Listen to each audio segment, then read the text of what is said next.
Bonjour à toutes et à tous. Dans le cadre de la culture sociétale, nous allons poursuivre notre avancée dans la découverte de la Sibérie. Il s'agit ici donc de la vidéo numéro 2, où nous avons entamé précédemment la géographie, et nous sommes maintenant à la géologie, les montagnes et les plaines. Montagnes et plaines et géologie.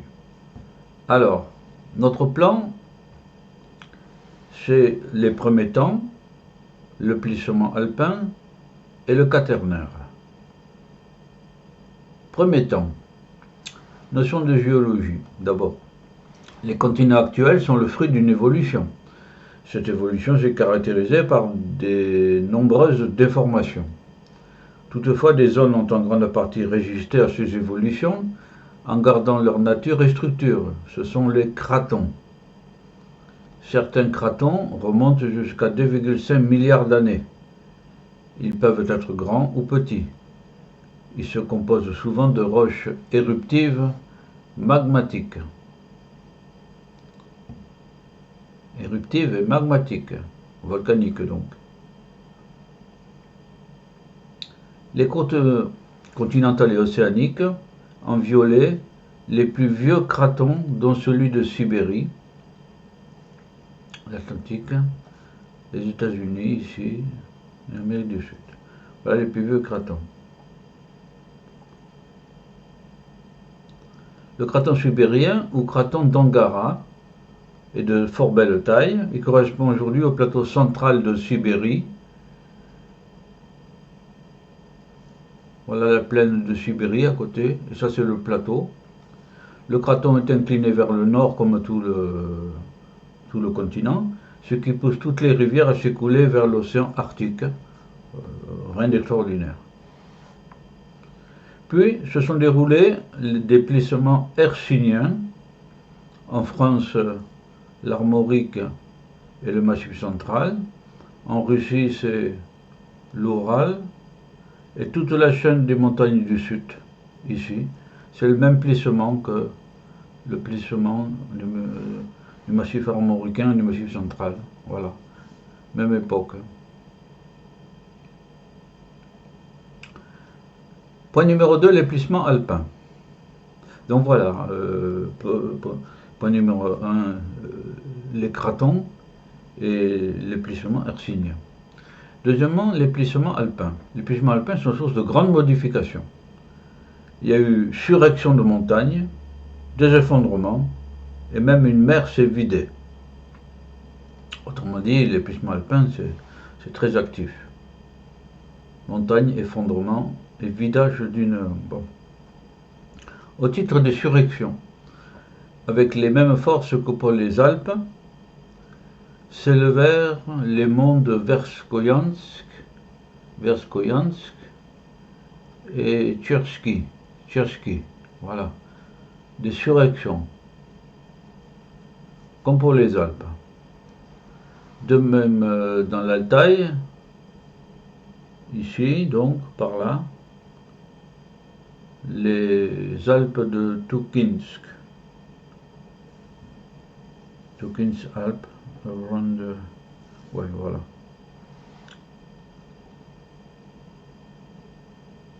Et si l'on va de ce côté-là, c'est-à-dire vers Verskoyansk et Tchersky, on peut voir ce qui suit. Là, il y a le Kamtchatka, hein, au passage, célèbre. Yakoutsk, une ville. Hein. Le plateau de Sibérie est par là. Et là, il y a une plaine, donc, celle de la Lena. On va voir ce qui suit. Donc, mont de Verskoyansk, donc ici, 1200 km de long, plus que la France, 2600 mètres d'altitude. Pendant l'été est court, paysage de pays alpins, si on veut. L'hiver, des records de froid. La capitale Verskoyansk a eu un record de froid de moins 70 d'après ce que nous avons vu dans le montage sur la Russie. Fait 1 millier d'habitants. Voici un habitant qui n'est pas de la capitale, voilà, dans des chaînes de montagnes.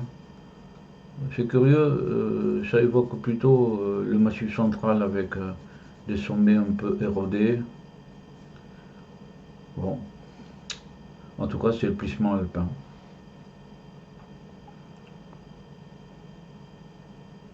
Les monts Tchersky, ici, 1000 km de long, 3000 mètres d'altitude. Le nom est celui d'un scientifique polonais qui explora la région. Il y a de nombreux glaciers.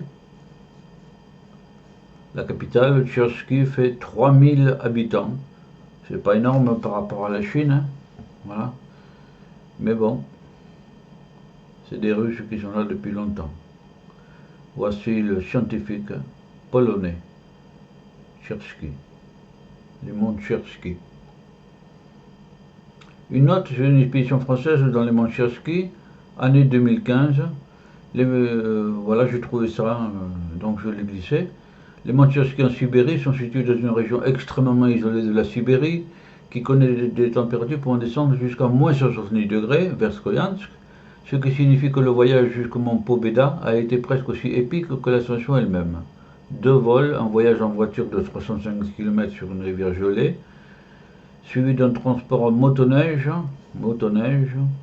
jusqu'à un village d'éleveurs de rennes et du parcours final en traîneau tracté par des rennes jusqu'à la base de Gora Pobeda. Voici le couple qui a fait cette aventure. À la jeunesse, rien n'est impossible, hein. Voilà, bien sûr. Toutes les grandes explorations ou visites, là c'est une visite, c'est pas une exploration, mais c'est une très belle visite, très belle course, hein. Voilà. Au titre des effondrements, maintenant. Les effondrements ont généré le lac Baïkal. La plus grande profondeur de ce lac est 1642 mètres. Plus d'1 kilomètre, hein. C'est vertigineux. La lumière ne doit pas parvenir. Voilà le lac Baïkal. Mesuré à l'échelle de la France, ça traverse presque toute la France. Si vous partez de Moscou, Ekaterinbourg, vous pouvez arriver au Baïkal, il y a un avion qui vous y conduit. Ça fait presque méditerranéen. Avec ce pain, il y a une île.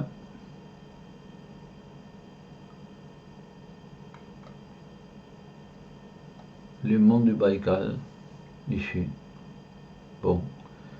Enfin, pour tous ceux que ça intéresse, ça ne manque pas de documentation sur le Baïkal.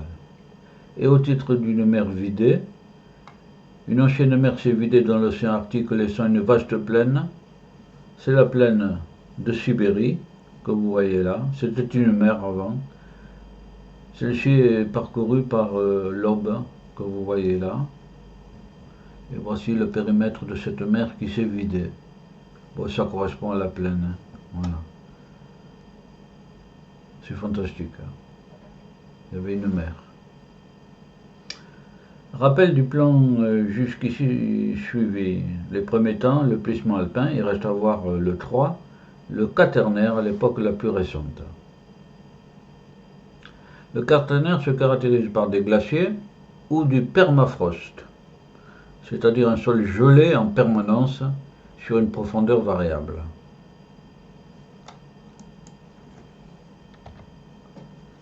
Sur une profondeur variable.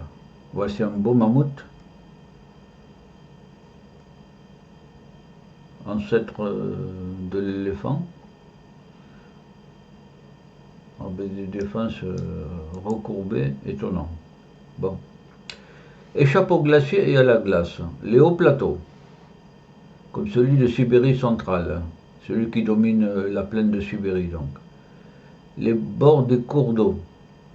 Les bords des cours d'eau, comme le Yenisei et la Lena. Au quaternaire, ça a été la même chose pour tous les bords des grands cours d'eau qui descendent des Pyrénées, par exemple, ben, Lascaux est situé en bordure d'un cours d'eau, parce que comme c'était dégelé en bordure du cours d'eau, il y avait des rennes et donc de la viande pour l'homme, chasseur. Et échappe au glacier et à la date la région du lac Baïkal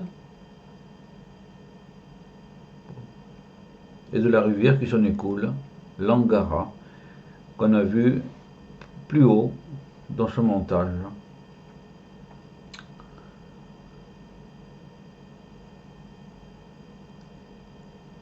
Nous en avons fini avec les montagnes et les plaines. Nous pouvons passer maintenant au climat, généralité, spécificité. Généralité. Définir les généralités n'est pas chose aisée pour cet énorme ensemble qu'est la Sibérie. Mais on peut dégager trois principes, parce qu'il s'agit de comprendre toujours. Premier principe. À l'est et à l'ouest, les influences océaniques sont limitées par des étendues. Ben vous avez l'Oural, ici, chaîne de montagne. Et puis alors là, vous avez un énorme massif montagneux, hein, depuis Tcherski, etc. On voit bien que l'influence océanique a du mal à se faire sentir.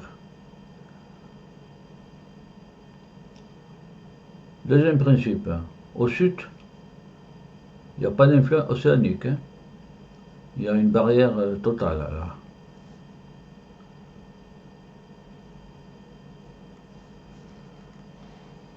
Il reste plus que le nord.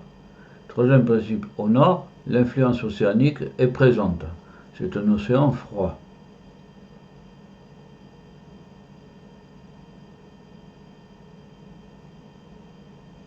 Conclusion. Le climat sibérien n'étant pas océanique, il est continental et ultracontinental. Il offre des écarts de température importants en froid et chaud. Il offre des écarts variables rapidement. Ça, c'est dans la littérature russe, Tourgueniev ou Gogol ou autres font état d'un passage rapide au printemps, puis ensuite d'un passage rapide à l'été. En quelques jours, la saison s'installe. C'est assez curieux. Le printemps est court, l'été survient brutalement. En septembre, les rivières charrient déjà des glaçons.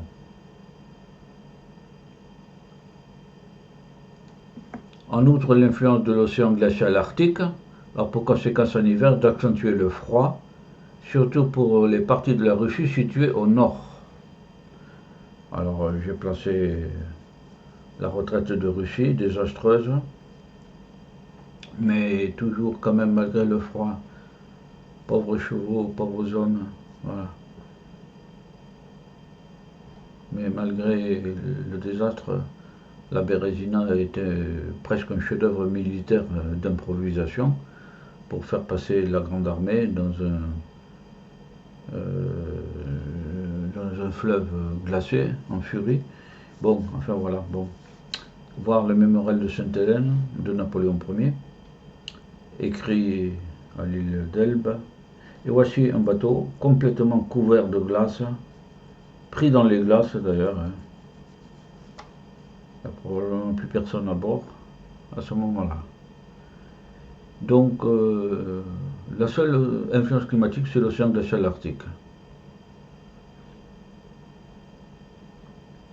Nous avons fini avec les généralités, nous passons aux spécificités. En Sibérie occidentale, plaine de l'Aube, une faible influence océanique fait qu'en hiver il neige beaucoup et le sol gèle peu profondément.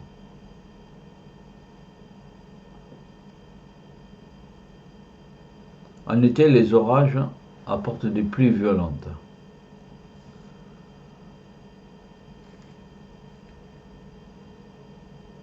Et il peut y avoir des boules de neige géantes, comme ici, des boules de neige géantes, dans le golfe de l'Aube, par ici quoi. Donc. Oui, oui, étonnant.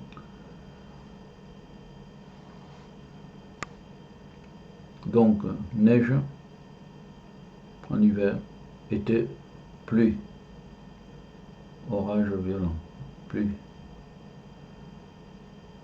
En Sibérie orientale, plaine de la Léna. Donc, la température varie peu. Les chutes de neige sont faibles. Le sol est souvent gelé, mais les villes sont installées dans les plaines près des cours d'eau, avec des conditions de climat plus douces. Irkoutsk notamment. Voilà. Voici une ville. Voilà, sol est souvent gelé. Les chutes de neige sont faibles en raison de l'environnement des montagnes, sans doute. Ouais.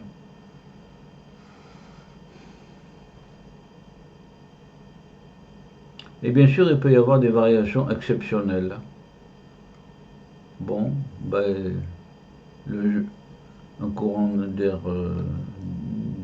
doux qui part vers la Russie, un courant inverse sibérien qui refroidit l'Europe. Il peut y avoir donc des variations au-delà de ces généralités et spécificités. On terminera par les moyennes annuelles des températures. Donc on voit les zones froides, très froides. Voilà. En fait, je rappellerai Irkoutsk, Verskoyansk, pardon, moins 70, un record. Voilà. Des zones chaudes, ici, zone de la steppe. Je redis que le mot steppe vient du mot russe steppe, qui désigne des zones où il y avait des graminées et qui ont généré un sol humifère et qui ont été défrichés sur ordre des tsars pour y planter du blé, voilà, des cultures utiles à l'homme. Et entre le rouge et le bleu, tous les intermédiaires de température. Vous voyez que le maximum 18 là, 18, c'est raisonnable, mais c'est pas très chaud. Il s'agit de moyenne annuelle, parce qu'en fait ça descend, dans toutes ces zones ça descend très bas. Nous en avons achevé donc avec la géographie physique, donc et biologie, et nous allons voir maintenant la géographie du vivant, c'est-à-dire la biologie. Voilà. Je rappelle que tout ceci se déroule dans le cadre de l'intelligence sociétale et de la culture sociétale surtout. Et bien sûr, pour en savoir sur des tas d'autres sujets, vous pouvez vous reporter au site de Culture Sociétale. 800 heures de cours. Très utile pour les concours et autres. Voilà. Bien, nous avons tenu moins de 20 minutes, donc c'est bien là aussi. Et nous allons passer tout à l'heure à la vidéo numéro 3 sur la biologie. On va voir donc des végétaux et des animaux. Au revoir à tous et à toutes.